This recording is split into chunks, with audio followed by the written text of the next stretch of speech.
All right, good morning. 7:45 here in Vienna. Berg Theater in front of me, Platz behind me.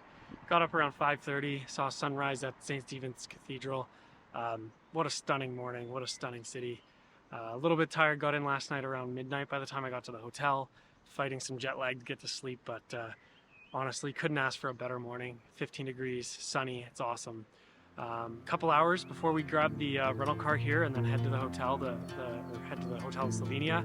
Hotel here gave me a later checkout, which is awesome, so I don't have to worry about luggage between now and then. Let's go.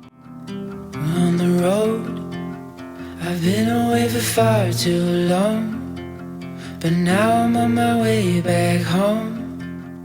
I hear the west winds calling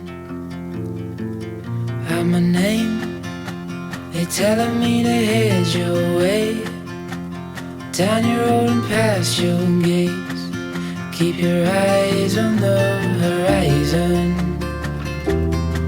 I was looking to belong when I'd already found my home.